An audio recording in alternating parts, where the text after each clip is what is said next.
Hello students, welcome back to my YouTube channel student. आज के session में जो आपका सब्जेक्ट है बिजनेस लॉ, उसमें हम पढ़ेंगे एक इम्पॉर्टेंट टॉपिक जो कि है कैपेसिटी टू कॉन्ट्रैक्ट। ठीक है, तो कैपेसिटी टू कॉन्ट्रैक्ट ये आपके सेक्शन 11 के अंडर है। जो आपका कॉन्ट्रैक्ट एक्ट है 1872, वो क्या बोलता है? The parties to an agreement must be competent to contract, यानी कि पार्टी जो है एग्रीमेंट के लिए वो कॉम्पिटेंट टू कॉन्ट्रैक्ट होनी चाहिए, अदरवाइज़ ये इन्फोर्स्ड बाय लॉ नहीं होगा। ठीक है, तो both parties must be legally able to enter into a contract. तो जो दोनों पार्टीज़ हैं, जैसे पार्टी ए पार्टी बी, वो दोनों ही लीगली एबल होनी चाहिए एंटर करने के लिए कॉन्ट्रैक्ट में। ठीक है, तो यूजुअली जो आपके माइनर्स होते हैं, मेंटली इनकम्पिटेंट इंडिविजुअल्स होते हैं, उनमें कमी होती है कॉन्ट्रेक्चुअल कैपेसिटी की। ठीक है, इस सिचुएशन पे डिपेंड करके कॉन्ट्रैक्ट में जब कोई पर्सन एंटर्ड करता है, ठीक है, जिसमें कॉन्ट्रेक्चुअल कैपेसिटी की कमी होती है, तो सिचुएशन में वो एनफोर्सेबल बाय लॉ नहीं होगा। ठीक है, तो कैपेसिटी टू कॉन्ट्रैक्ट में according to section 11, in order to be competent to contract, the parties must be of the age of majority। ठीक है, कि अगर किसी कॉन्ट्रैक्ट में कॉम्पिटेंट होने के लिए पार्टीज़ का क्या होना बहुत ज़रूरी है? एज ऑफ मेजॉरिटी, यानी कि मेजॉरिटी की एज होनी बहुत ज़रूरी है, यानी कि 18 साल से ऊपर, और ऑफ साउंड माइंड, यानी कि उसका सुदृढ़ मस्तिष्क होना चाहिए, जो उसका मेंटल स्टेट है वो बिल्कुल सही हो, and must not be disqualified from contracted bye any law, यानी कि जो पर्सन है जो एंटर कर रहा है किसी भी कॉन्ट्रैक्ट में, वो किसी भी लॉ के द्वारा डिस्क्वालीफाइड ना हुआ हो। ठीक है, और विच दे आर सब्जेक्ट। ठीक है, तो the general rule is that all natural persons have full capacity to make binding contract. तो एक जनरल रूल बोलता है, जो आपका कॉन्ट्रैक्ट एक्ट है 1872, वो ये एडमिट करता है कि सभी प्राकृतिक पर्सन, मतलब all natural persons have full capacity to make binding contract, मतलब सब में पूरी कैपेसिटी है कि वो बाइंड करे कॉन्ट्रैक्ट को। इसमें से कुछ पार्टीज़ होती हैं जो सफ़र करती हैं माइनॉरिटी से, ठीक है, जो 18 से नीचे के लोग होते हैं, ल्यूनेसी से, ईडियोसी से, ड्रंकनेस से, तो ये एग्रीमेंट उस सिचुएशन में एनफोर्सेबल बाय लॉ नहीं होगा। कुछ स्पेशल केसेस में जहाँ ये सारी चीज़ें उनको मिलती हैं, यानी कि अगर कोई पार्टनर या फिर जो कॉन्ट्रैक्ट बना रहा है, एग्रीमेंट बना रहा है, कोई पार्टी में माइनॉरिटी हुई, मतलब वो 18 से नीचे हुआ, और ईडियोसी हुई, मतलब दिमाग से वो ठीक नहीं है, ड्रंकनेस हुआ, नशेड़ी बेसुध अवस्था में जो पर्सन होता है उस तरीके से हुआ, तो सिचुएशन में जो आपका एग्रीमेंट है वो एनफोर्सेबल एट लॉ नहीं हो सकता। ठीक है, तो but the Indian contract act 1872 admits an exception in case हो, मतलब किस एक्सेप्शन में, केस में, मतलब हो सकता है, नहीं होगा। एक तो है माइनर्स और persons of unsound mind, person disqualified from contracting by any law to which they subject। ठीक है, ये वो सेक्शन है, ये डिक्लेयर कर सकता है कि ये जो पर्सन्स होते हैं, 3 पर्सन, ठीक है, ये इनकॉम्पिटेंट टू कॉन्ट्रैक्ट है। ठीक है, अंडर द आपका contract act 1872।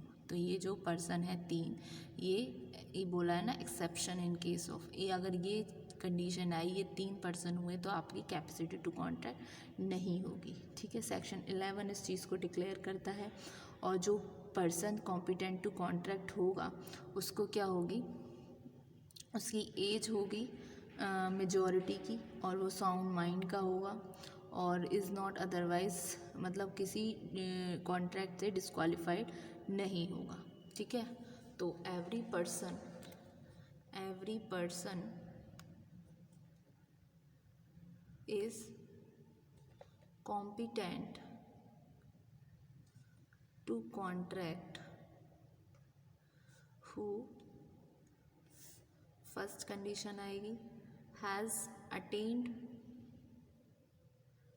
The age of majority.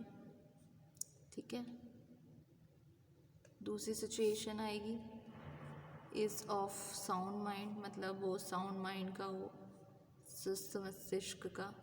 तीसरी सिचुएशन आएगी is not otherwise disqualified from contracting. ठीक है, ये होगा, ये सारी चीज़ें हुई तो वो कॉम्पिटेंट टू कॉन्ट्रैक्ट होगा, और अगर ये सिचुएशन आई तो कॉम्पिटेंट टू कॉन्ट्रैक्ट नहीं होगा। ठीक है, तो आइए डिस्कस करते हैं इन टर्म्स को। सबसे पहले आती है आपकी माइनर्स। माइनर्स कौन होते हैं?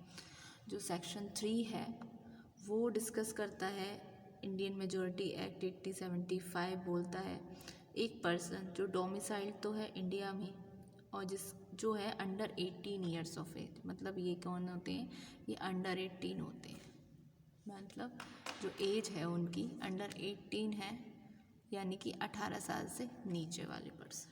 ठीक है, ठीक। और जो कंप्लीट कर जाते हैं ये 18 की एज, वो कहलाए जाते हैं आपके मेजर, यानी कि एज ऑफ मेजॉरिटी है ना, तो 18 ईयर वाले हो जाते हैं आपके मेजॉरिटी में। ठीक है, फिर उसके बाद में सेक्शन 11 बोलता है कि एज ऑफ मेजॉरिटी का जो पर्सन है वो डिटरमाइन करेगा वो according to law to which he is subject. ठीक है, तो वो पर्सन कॉम्पिटेंट होगा कॉन्ट्रैक्ट के अंदर।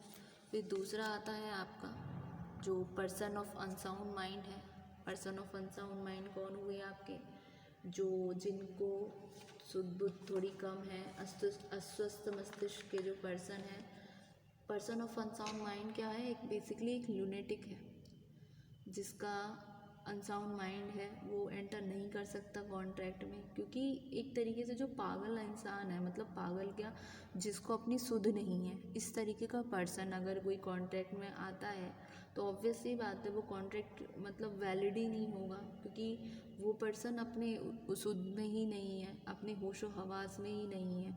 ठीक है, तो वो कॉन्ट्रैक्ट में कैसे एंटर कर सकता है? ठीक है, कोई नशेड़ी हो गया, कोई जिससे मेंटल डिकेसी है, कोई ओल्ड एज पे है पर्सन, या उसको कोई ऐसी बीमारी है मानसिक रूप से कि वो मतलब अपनी सही अवस्था में नहीं है, तो सिचुएशन में अगर उसके साथ कोई भी कॉन्ट्रैक्ट बनाया गया तो वो कॉन्ट्रैक्ट सही नहीं है ना, मतलब पहले तो वो कॉम्पिटेंट ही नहीं है उस कॉन्ट्रैक्ट के लिए, क्योंकि उसमें इतनी बुद्धि ही नहीं है जो उससे कॉन्ट्रैक्ट बनाया जाए, उसको ना तो ये पता कि किस तरीके से कॉन्ट्रैक्ट चलना है, क्या करना है, तो सिचुएशन में वो कैपेसिटी टू कॉन्ट्रैक्ट होगा ही नहीं। ठीक है, तो ये तो आ गए आपके पर्सन्स ऑफ अनसाउंड माइंड। फिर आते हैं person disqualified by the law.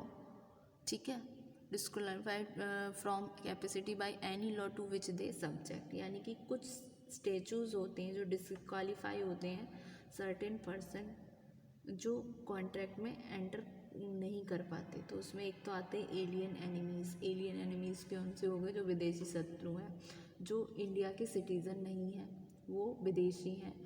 और एलियन क्या हो सकते हैं? एलियन फ्रेंड और फॉरेनर जो सोवरेन करते हैं स्टेट को एट पीस विद इंडिया, उनमें तो contractual capacity of an Indian citizen. ठीक है, अगर कोई वॉर हो गया बिटवीन कंट्री और इंडिया में, उसकी कंट्री में, तो सिचुएशन में वो क्या बन जाएगा? हमारा एलियन एनिमी बन जाएगा, जो बाहर का पर्सन है।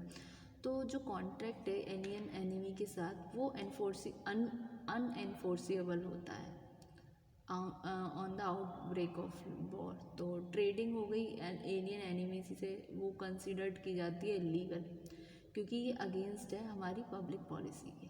ठीक है, तो एलियन एनिमी आ गए। फिर दूसरे आते हैं इसमें जॉइंट स्टॉक कंपनीज।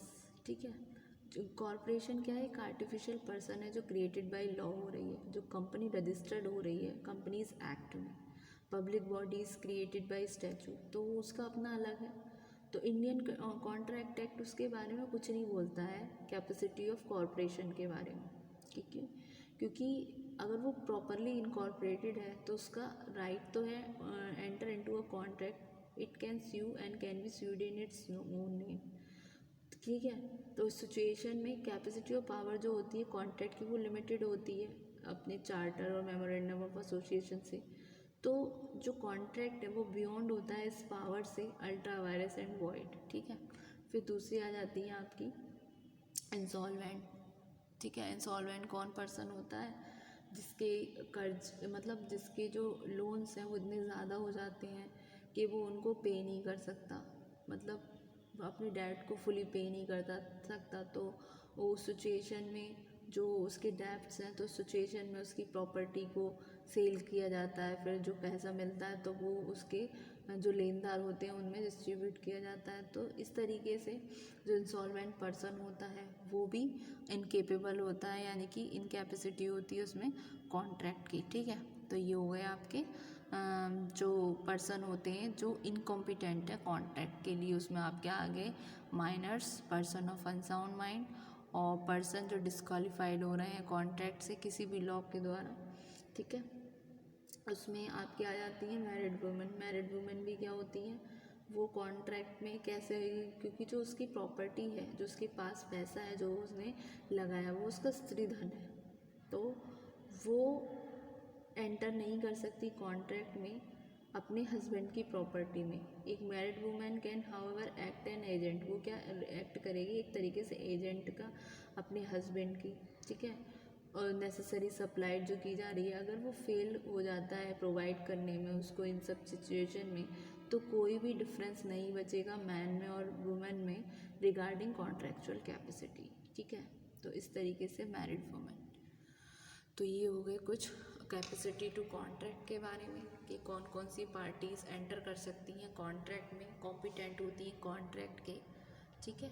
तो ये हुआ आपका टॉपिक, ठीक। अपकमिंग वीडियो में स्टूडेंट हम इससे आगे से टॉपिक का डिस्कशन करेंगे। होप सो आपको ये लेक्चर समझ आया, और इससे रिगार्डिंग कोई क्वेरी हो तो उसको बताना, तो उसको क्लैरिफाई किया जाएगा, ठीक है।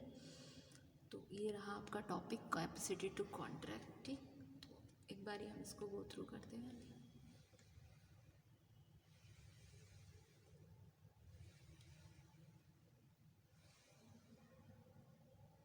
Thank you so much student.